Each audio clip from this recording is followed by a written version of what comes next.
Hello, and welcome to Metaphysical Millennial. I'm Jenna Rae, your host and spiritual big sister. This podcast is a cozy corner of the cosmos for the weird, wise, and wonderful, where we explore all things magical, mystical, and metaphysical, with soulful curiosity, glittery wonder, and an open heart.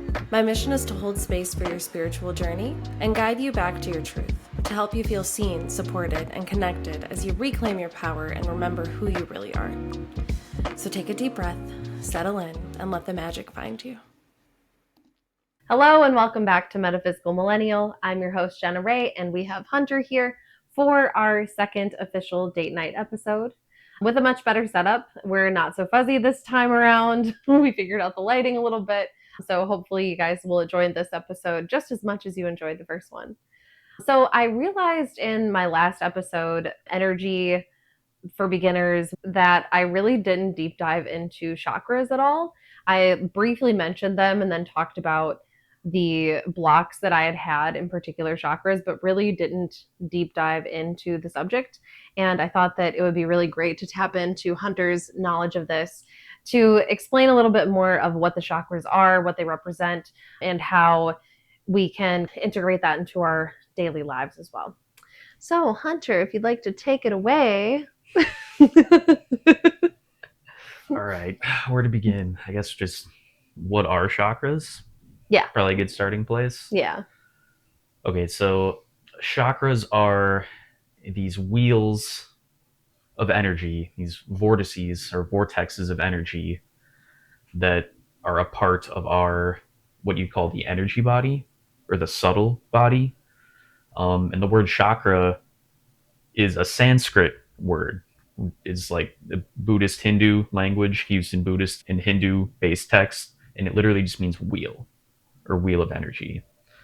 So your chakras are basically wheels of energy, and they all correspond to a specific organ in your body.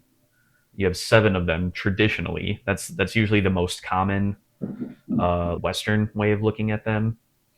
There's other, I guess, chakra systems or ways that different groups of people look at them. People in some groups would claim you have 13 chakras, or you have some minor chakras in your hands and in your fingertips too that emit energy.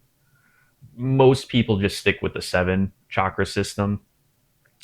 So they all correspond to a certain organ in your body, and they all correspond to a certain type of energy, like a different type of universal energy. And so there's 7 different types of that. I guess just going from bottom to top, your first chakra is your root chakra. So it's typically represented by the color red, right? By the color red. It deals with like survival type things, your most basic fundamental needs and wants.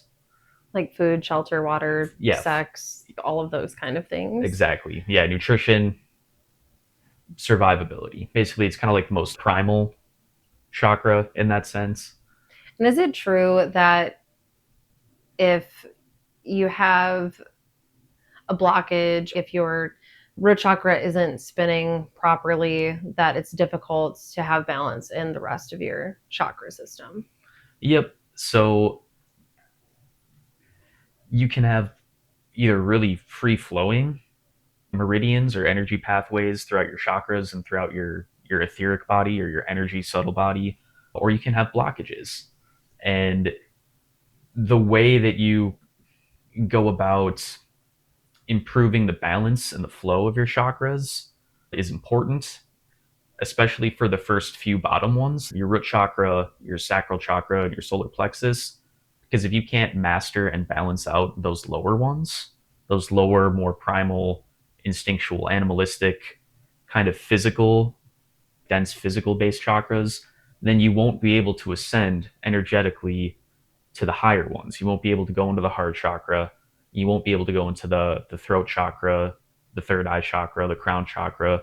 Those are harder to access and harder to develop until you get past that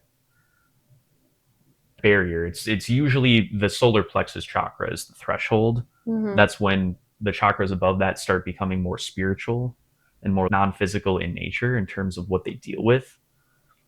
So the root chakra is, kind of survival based. The second chakra is the sacral chakra. That's orange. That is orange. The organ that's associated with is your genitals or your genitalia. The color orange is, psychologically speaking, like in the human psyche, it deals with either aggression or sexual energy.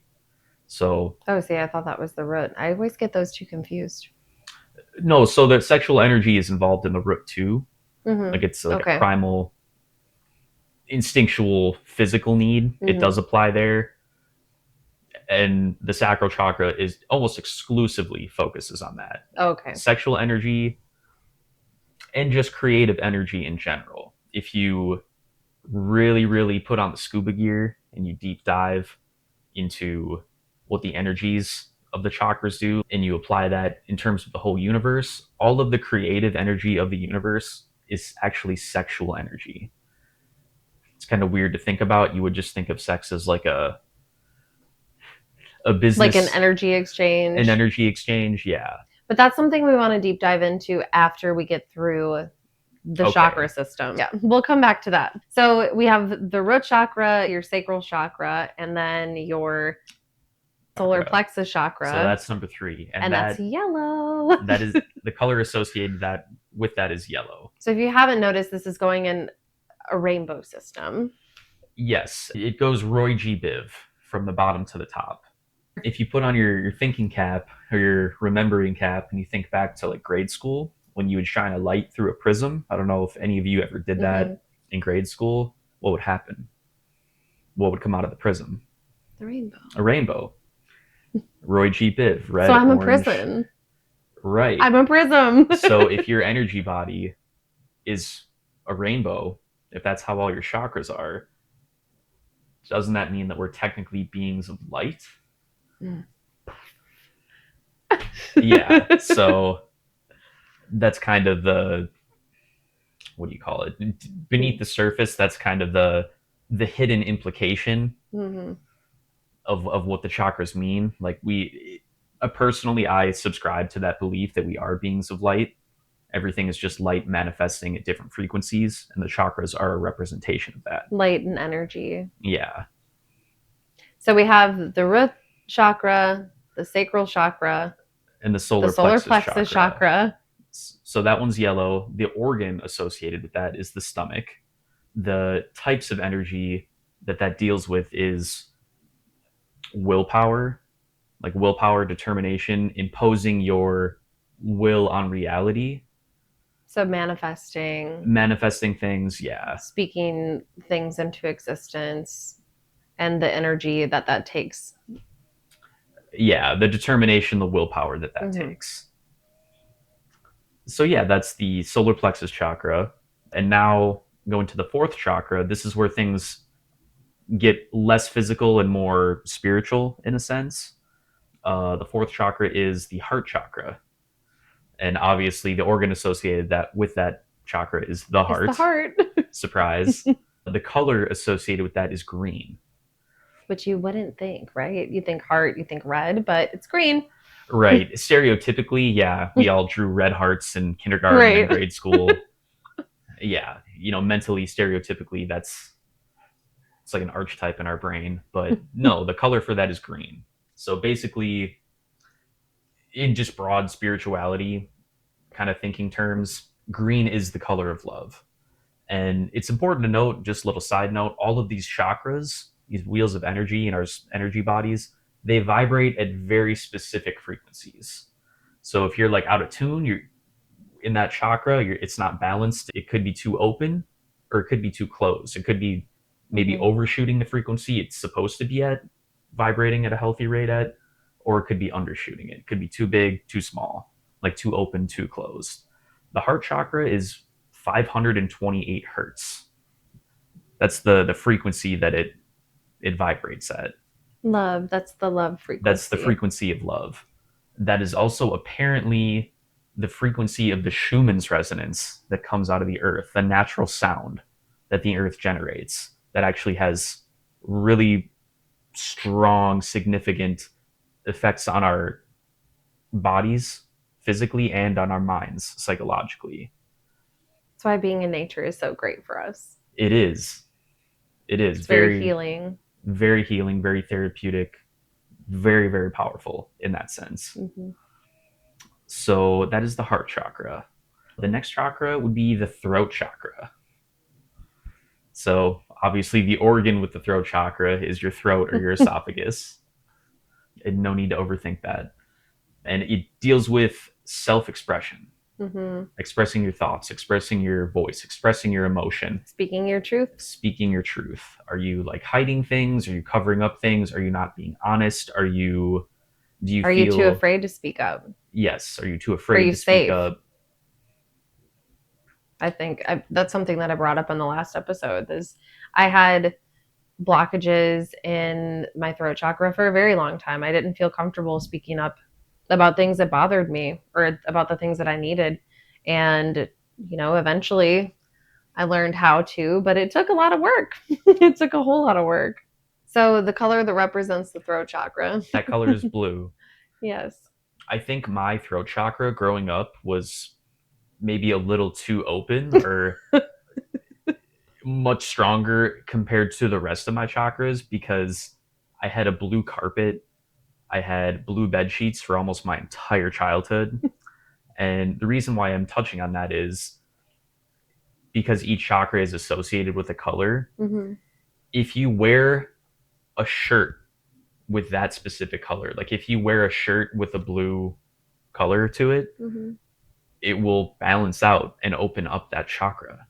It will be conducive to that chakra functioning more properly. You can do this like if you have a deficiency or you feel like your stomach chakra is closed, you could wear a yellow shirt and it would actually balance it and open it up and maybe help contribute to correcting an energetic blockage. Mm-hmm. Obviously there's some shadow work and things you probably have to do on your own Mm-hmm. pertaining to things and circumstances in your personal life, but that does help it. Billy Corgan, who's a guitarist, I believe for the Smashing Pumpkins. I think he's their singer, correct? I don't know. Yes, I'm positive.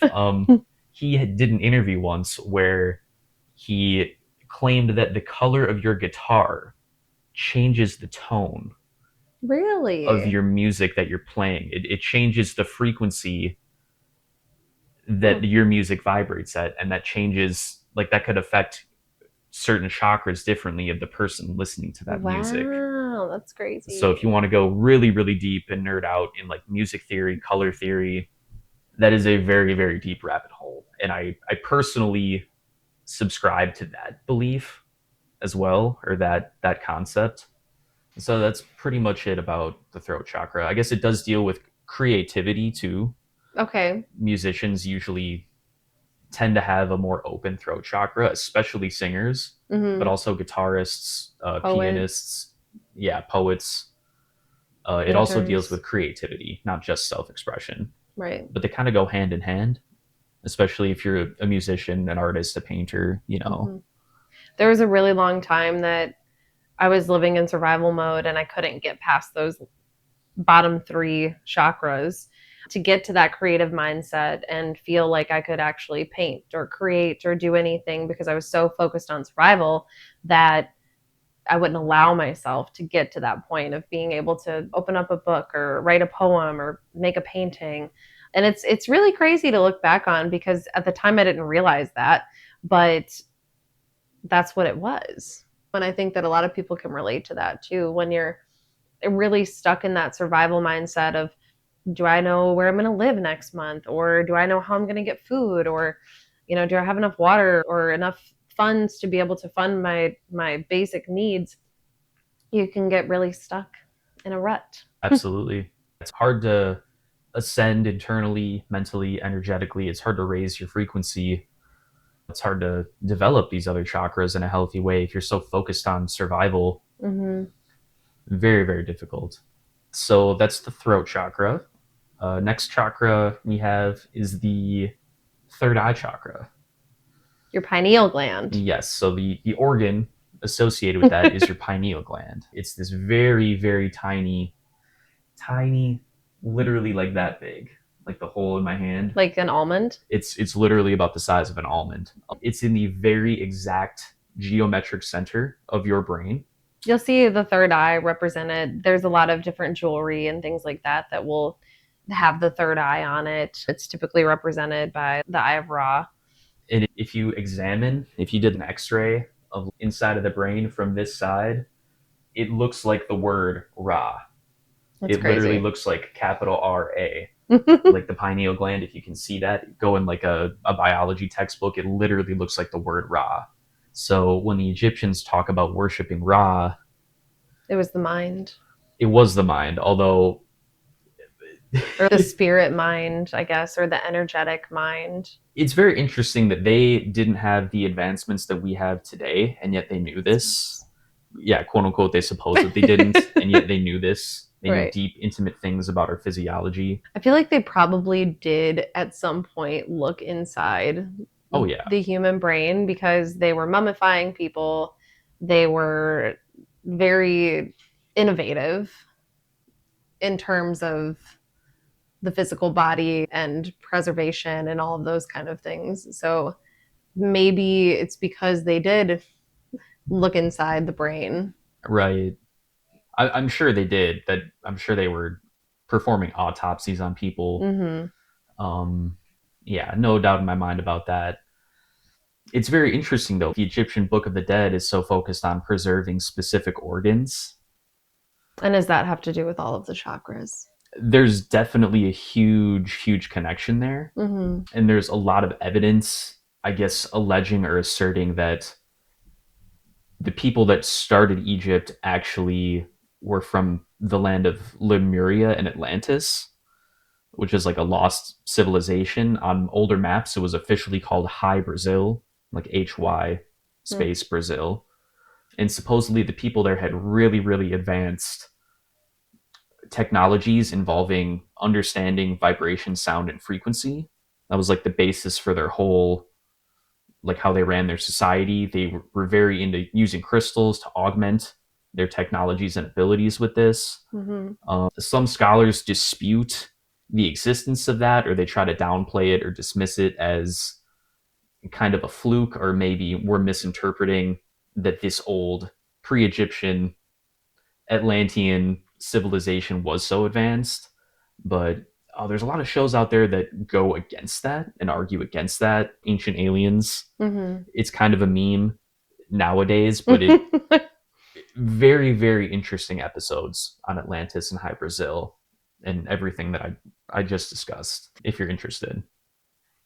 So the pineal gland.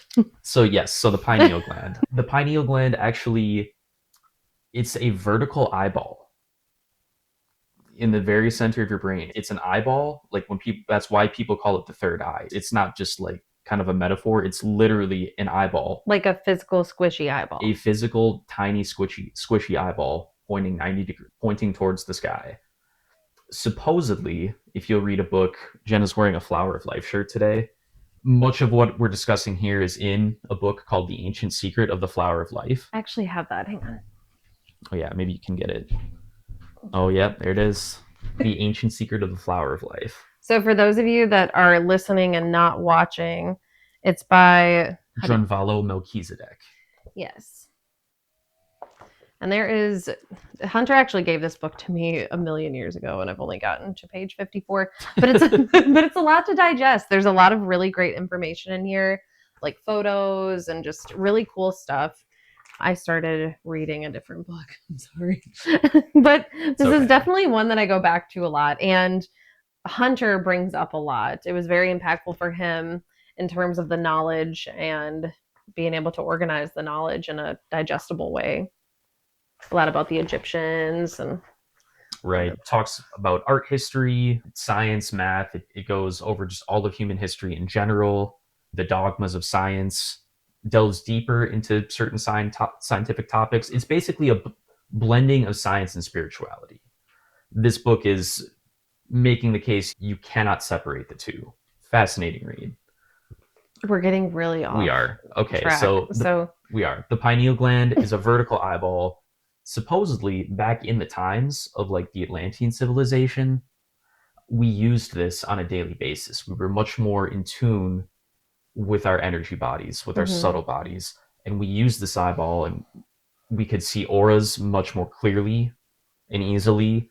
We would notice symptoms of the law of attraction. We would notice synchronicities much more. The general population really, really used the pineal gland every day. Like intuition wasn't some woo-woo thing. It was like just an accepted part of society. But the thing with evolution is if you don't use it, you lose it. And the third eye chakra is purple, right? So the color of the third eye chakra is indigo. It basically represents seeing through illusion, seeing things as they are. It's called literally the mind's eye. It's what you, like when you are dreaming and you see things in your dreams, that's what you're seeing with. Creepy. That's like when you picture, like if you picture a red 1997 Jeep Cherokee, picture that in your mind right now on like a rotating platform. When you picture anything random like that, that's what you're seeing with. Okay. There are piezoelectrical crystals suspended in a little piezio type fluid in your pineal gland, and those crystals release different colors. They release all the colors of the rainbow when you are visualizing things. So before we get into the crown chakra, maybe our listeners have heard about this as well. Calcification of your third eye chakra or your third eye is a big topic that people discuss in terms of fluoride intake and some of the foods that we eat, and calcifying that creates it to not work as well. Yes. So that has been in the past kind of a woo-woo topic. People, kind of the general consensus of people, either don't know or don't understand that your pineal gland is something that can be calcified, but it can. Just like your entire cardiovascular system, if you get coronary artery disease or like cardiovascular disease, if you take too much vitamin D, but you don't take vitamin K2, calcium can build up in your veins, in your arteries, all throughout your cardiovascular system. So this isn't like a woo-woo thing. They've studied people who died and looked at their pineal glands and have seen different levels of calcification in them. Fluoride is one thing that can calcify it. There are ways to like sort of detox your pineal gland and decalcify it. The number one, like most common thing that you can buy at any health food store is spirulina. Very, very good at decalcifying your pineal gland. And so, also natural sunlight, natural moonlight. Yep. Natural sunlight, natural moonlight, that helps. Exercise, proper water intake, non-fluoride. Non-fluoride water. Water helps. Realized toothpaste without fluoride in it. Risewell is a really great brand that my holistic dentist put me on. That is a nice toothpaste. It's a very nice toothpaste. They make floss, mouthwash as well. I don't know if they should be sponsoring us. They should. I don't know if you've seen that meme where the caption is, when you spend the extra $5 and get the fluoride-free toothpaste, and it's a cat with like 3 eyes and the third eye is like wide open. So I was doing a non-fluoride toothpaste and I actually ended up getting cavities. And then I'm like, oh no, it's probably because my toothpaste doesn't have any fluoride in it. So then I went back to the fluoride toothpaste. But this Risewell, I didn't know about this. I was just going to whatever local big box retailer and trying to pick from selections there. But they don't always have the best selections because they're all owned by the same companies. So that's a whole nother topic for a whole nother time. However, yes, decalcification of your third eye. So moving on to the crown chakra. Your crown chakra is represented by the color violet. Yes, by the color violet. So the crown chakra is the last chakra you open. You have to master all of the other chakras. You have to open and balance them, have them vibrating and flowing at a good frequency before you can fully develop that one. It's either Hinduism or Buddhism, I forget which one, but each chakra is like a lotus flower. They're considered lotus flowers. You'll see tapestries where they're represented as lotus flowers. like the root chakra, sometimes it'll have one flower, the sacral chakra will have two, your third solar plexus chakra will have three. The crown chakra is often referred to as the jewel of the lotus or the infinite lotus flower, where if you take the flower of life pattern on Jenna's shirt here, you see it has like a border and a ring, but called a zona pellucida. But this pattern actually keeps repeating forever. You can keep creating circles permanently using this pattern. Spirit can keep expanding this pattern to infinity. And the crown chakra is essentially like the complete manifestation of that pattern, where once you get here to this energy center and once you open it and develop it and master it, and it's perfectly balanced, you experience full and complete unity consciousness, is what it's called. You feel and see everything as though the universe is just one. You are one with the universe. There's no separation. There's no just Hunter. There's no just Jenna. You get to this energy level, and when you master it, what it teaches and shows you is that all is one. This is all just one giant dance of quantum cosmic energy. The whole game of life is like kind of the illusion of separation, and you see past that once you get to this level in this chakra, and you fully balance and develop it. So those are your 7 basic chakras. There is also expansions of those, but for the purpose of just kind of a general overview, those are the 7 that are traditional. That is the stereotypical traditional chakra system. Yes. Roy G. Biv, 7 Yes. chakras. And if you look at Jenna's shirt, the flower of life here, the reason that we have chakras like that, the reason that anything in the universe looks the way it is because it all comes out of this image, the flower of life. So spirit, consciousness, whatever you want to call it, starts out with just one circle, expands its awareness and consciousness in a sphere in like 1080 degrees. It does this again to make 2 circles, like a little Venn diagram, little Vesica Pisces, and then it just keeps adding a circle at the next possible edge. It just kind keeps, of how cells expand. And well, it literally is. So yeah. if you look at the process of cell mitosis and cell meiosis, they form this image. You can see like a human embryo developing. You will literally see the cells flower of life look like the flower of life. And you can extract more systems of information from the flower of life. Like 2 of those are called the fruit of life, the tree of life. There's also the egg of life. And like a human embryo looks like the egg of life. We probably have a thing in here I could flip to super quickly. That's the fruit of life right there. So if you take lines and you draw a line from each center of each circle and connect them all, what you get is this right here. This is known as a vector equilibrium. This is also known as a Merkaba. Basically, nested within the shape is every platonic solid in the universe. So every 3-dimensional shape that you've ever seen in your life, you get out of this image. You get right here. So for the listeners and the people that are not watching this on YouTube, the flower of life is the first image that he's speaking of. And if you connect all the lines in the flower of life, you get the Merkaba. Yeah, you get the Merkaba, or the vector equilibrium, as it's called. And basically, all of the different patterns that atoms can form, making up any object, will be one of these platonic solids. So that makes up everything in the universe. And yeah, basically, to just, I guess, make a long story very short, that's how we get the chakras. You see there's 7 central geometric centers to this image. So if you overlay that to the flower of life image. To the flower of life image. So if you overlay that over the human body, that's how we've come to understand that we have 7 energy centers, or 7 chakras.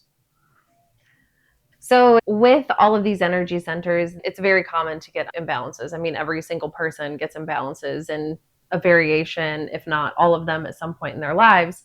And there are different things that you can do to try to rebalance that or kind of get it spinning correctly.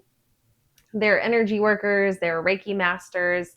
Also, a lot of the foods that we put into our body can be representative of those chakras as well. So, red for your root chakra. Maybe you integrate in red fruits or red vegetables, as well as taking that into all of the other categories as well in the different colors.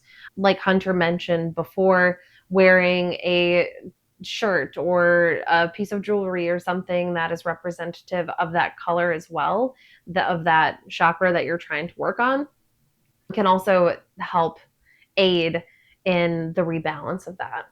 There's a lot of different things that you can do to get back on track and relieve some of the imbalances or energetic blocks that you may have.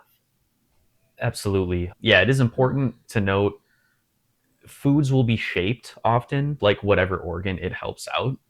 Like if you look at a ginger root, it's shaped like your stomach and it helps out your stomach. Beets. And beets, they're good for your heart. Shaped like your heart, they're good for your heart. Sweet potatoes. Sweet potatoes are good for your liver, and they're shaped like your liver. And it is, like Jenna said, the same with colors. Like whatever color a food is, like if it's a green food, it usually supplements your heart chakra, the green chakra. So to kind of rewind, because we've covered a lot here, I just want to go back over the 7 basic chakras in order. So your first one at the base of your spine is your root, represented by red. Your second one is the sacral chakra. Your sacral chakra, represented by orange. The third chakra is your solar plexus, or your stomach chakra, associated with the color yellow, and the organ connected to it is your stomach. The fourth chakra is your heart chakra, associated with your heart, connected to your heart. Represented by green. The fifth chakra is your throat chakra, connected to your esophagus, associated with and represented by the color blue. Your sixth chakra is your third eye chakra, which is represented by the color indigo, and the organ it's connected to is your pineal gland in your brain. And then the seventh chakra is the crown chakra, represented by the color violet. Mm-hmm. And technically it's your whole head that's associated with and connected to, but it's also supposed to be the universe at large. Mm-hmm. Is connected to your crown chakra. So beyond your chakra system, again, there's much more to that, but just those are your 7 basics. There's also different types of energy that we embody on a daily basis that we may or may not be aware of. And 2 of them are our masculine and our feminine energy. So we all have masculine and feminine energy, whether we are male or female or other. And in different areas of our life, we may embody more of the masculine or more of the feminine. So, like, what is male and female energy? So, male energy is straight lines. Like, if you look at the flower of life, there's no straight lines. If you add the straight lines, you get the platonic solids, but it's all circles. There's no male energy. It's just female energy. Notice how females have curves. Men are not known for having curves. Men are more straight. Male energy, straight lines. Female energy, curves, circular, spherical in nature. If you look at the planet Earth, what does every ancient culture, what did the Indians Mother Earth. call Earth? Mother Earth.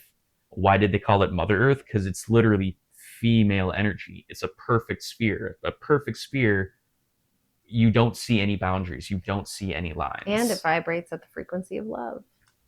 It does. With Schumann's resonance, yep. Native Americans have known this, like ancient cultures have known this. This isn't so much like new information as it is just kind of forgotten, swept under the rug information. People were really, really into this stuff in the early 1900s before World War One, and then the first two world wars happened, and we kind of forgot about that and moved away from it. But now we're in a new age movement of spirituality where if you look on YouTube, if you look in bookstores, you look on the internet, just everywhere in general, this type of stuff is really coming back into the mainstream. Mm-hmm. It's very common. There's no weird stigma to it. People are just genuinely, organically becoming interested in it. And supposedly, if you want to go really deep into what the Mayan culture talked about and what they claimed that our interest in spirituality and the evolution of our consciousness is tied directly to our distance from the sun in our orbit around it. So every 10, 20, 30 years on our orbit, we're closer to the sun.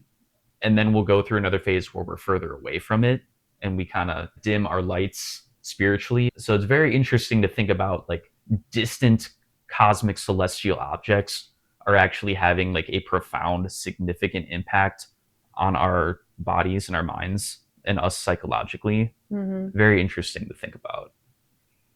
So female energy is more representative of circles. It's also kind of how feminine energy gets things done. The path to whatever you're trying to manifest or make present is not always a straight line. There's not a direct way about how we're approaching it, but it's going to happen. So female energy doesn't think in straight lines.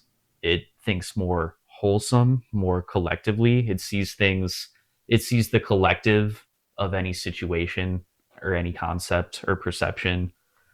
There's not just one straight path to something. You could be like, there's many pathways up the mountain. Females tend to think of many things, many problems all at once, whereas guys More detail oriented. much more detail oriented. Mm-hmm. They're thinking of like the finer nuances of things. The leaves, not the forest, always. Right, exactly. Mm-hmm. Males think in straight lines. And it's not even necessarily like male versus female. It's more just what energy are you living into. So as a male, you could be more tapped into your feminine energy. And as a female, you could be more tapped into your masculine energy, depending on the environment or, your life experiences and all of those other variables. Right. It exists with gender and it also exists separately from gender at the same time, mm-hmm. which is a little difficult to wrap your head around. But as a guy, you can lean more into your feminine energy and you can still be a very masculine dude. You can still lift weights. You can still look like a stereotypical guy, still have big muscles. Your testosterone levels can still be very high. It just depends on your mindset and how you're leaning into that energy, or if you're not leaning into it. Like technically, feminine energy would be considered more creative. Yes. So, maybe a male leaning into that feminine energy, maybe they're more of a creative type where they enjoy painting or making music or, whatever those different hobbies may look like. That would be considered more of a female energy. A really good example of that is the late artist Prince, mm-hmm. guitar player, singer. You could tell just by looking at him. He really, really, really leaned into mm-hmm. and developed female energy for mm-hmm. himself. He did not shy away from it. You could really tell just the way he looked, the way he carried himself, and with his entire career as a musician, mm-hmm. that the creativity of that feminine energy that he was displaying was in full force. I mean, you could see it in every facet of his life, every song he wrote, every interview he did. Mm-hmm. It's a great example of like a male masculine dude leaning into his female energy. Or for instance, a female living into her masculine energy. Maybe it's an executive at a huge company that lives in that masculine energy because she's constantly problem solving. She's constantly having to make sure that everything's running smoothly. And she really has to lean into that masculine energy to be able to do so. So yeah, that concludes the second episode of our date night podcast. Yay! Jenna, thank you for having me on again. It's always fun for me to talk about this stuff because I love talking about energy, spirituality, frequencies, and wavelengths. He's very passionate about it. I if you love didn't all notice. that stuff. Very, very passionate about all that stuff. I guess I'll just leave the podcast with one more tip in terms of balancing your energy. This is kind of so obvious. I think we forgot to talk about it. The number one tool for me personally that's helped with energy blockages and balancing your chakras and opening them is meditation. Yeah, we didn't talk about that. Yeah. So literally, Eckhart Tolle is a very prominent, famous author. Talks about spirituality, meditation, the power of now, being present. In one of his books, he said that if you just focus on your breath and nothing else in meditation, like just close your eyes, focus on your breathing, you will get more out of meditation than reading 1,000 books on the subject. It's literally that simple. Just focusing your mind on your breath, the in and out of the rhythm of your breathing with your eyes closed. Hugely beneficial to your chakras, to the energy flow in your etheric or your subtle body, your energy body. Yeah, even just 10, 15 minutes a day could be life changing. And then if you keep doing that for days and weeks and months, you will notice a profound impact on your energetic health, your mental health. You'll just feel like you're just, a little more happy-go-lucky, vibrating at a higher frequency. So yeah, that's probably the best tip I could personally give for dealing with energy blockages. Yeah, that being said, this wraps up episode 2 of our date night podcast series. Thank you guys for being here. Thank you so much. Bye. That's a wrap on this episode of Metaphysical Millennial. Thank you so much for tuning in. If today's episode sparked something in your soul, leave a review and share it with a friend who's walking their own magical path. You can also come hang out with me on Instagram and Facebook, and remember, new episodes drop every other Wednesday. Follow and subscribe to stay connected. Until next time, stay curious, stay kind, and let your magic lead the way.